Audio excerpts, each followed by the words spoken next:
நண்பர்களுக்கு வணக்கம். நீங்கள் நிறையா பிரியாணி செய்யக்கூடிய வீடியோஸ் பார்த்துருப்பீங்க. இந்த வீடியோ கொஞ்சம் வித்தியாசமானது. ஏன் அப்படின்னா, இந்த பிரியாணி செய்கிறது நாங்கள் பெரிய ரெஸ்ட்ரிக்ஷன்லாம் இல்லாமல் ஈஸியாக ஒரு மட்டன் பிரியாணி செய்கிறது எப்படிங்கிறது பார்க்கலாம். முக்கியமாக பேச்சுலர் மட்டன் பிரியாணி செய்கிறது எப்படின்னு பார்க்கலாம். நீங்களும் ட்ரை பண்ணி பாருங்கள், கண்டிப்பாக நல்லாயிருக்கும். ஃபஸ்ட்டு மட்டனை நல்லா கழுவி எடுத்து வச்சுக்கோங்க. அதுக்கப்புறமா ஒரு குக்கரில் அந்த மட்டனை போட்டுட்டு கொஞ்சம் மஞ்சத்தூள், கொஞ்சம் கல்லுப்பு போட்டு அரிசியை 2வது முறையாக கழுவுன தண்ணி, தேவையான அளவு தண்ணி ஊற்றி 5 விசில் விட்டுருக்கேங்க. நான் நல்லா மட்டன் வேகணும். உங்களுக்கு தேவைப்பட்டால் 6 விசில் கூட விடலாம். மட்டன் நல்லா வெந்ததுக்கப்புறமா அந்த மட்டன் எடுத்து தனியாக வச்சுக்கோங்க.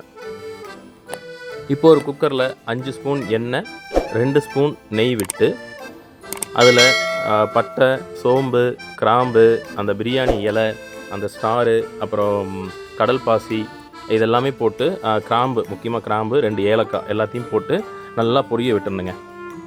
நல்லா பொரியணும். பொரிஞ்சதுக்கப்புறமா பெரிய வெங்காயம், சின்ன சைஸ் பெரிய வெங்காயம் 4 வெங்காயம் நான் எடுத்து யூஸ் பண்ணியிருக்கேன். போட்டு நல்லா கொஞ்சம் உப்பு போட்டு வணங்கணும். வணங்கினதுக்கப்புறமா அதில் தக்காளி போட்டு நல்லா வணக்கிடுங்க. தக்காளி வணங்கினதுக்கப்புறமா 3 ஸ்பூன் இஞ்சி பூண்டு பேஸ்ட்டு போட்டு பச்சை வாசம் போகிற அளவுக்கு வணக்குங்க.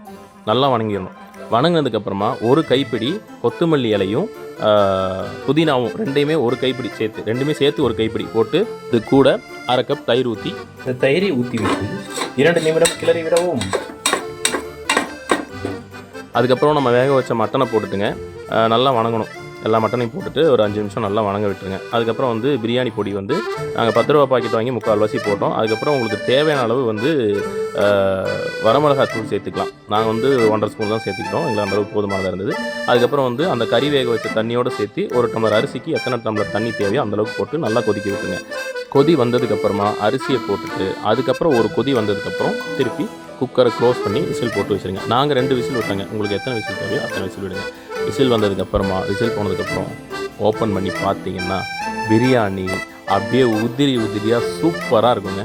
கேஸ் உண்மையிலே நாங்கள் சிக்கன் பிரியாணியில் எக்ஸ்பர்ட், சூப்பராக செய்வோம். இதுதான் ஃபஸ்ட் டைம் நாங்கள் மட்டன் பிரியாணி ட்ரை பண்ணியிருக்கோம். வேறு லெவலில் வந்துருந்துச்சுங்க. அதுக்கப்புறம் என்ன, ஆளுக்கு ஒரு 4 காடை முட்டை, ஒரு எக்கு கோழி முட்டை வச்சு வேறு லெவலில் சாப்பிட்டோம். உண்மையிலே கேஸ் பிரியாணி ரொம்ப ரொம்ப ரொம்ப ரொம்ப மட்டன் பிரியாணி, பேச்சுலர் பிரியாணி சூப்பராக வந்துருந்துச்சு.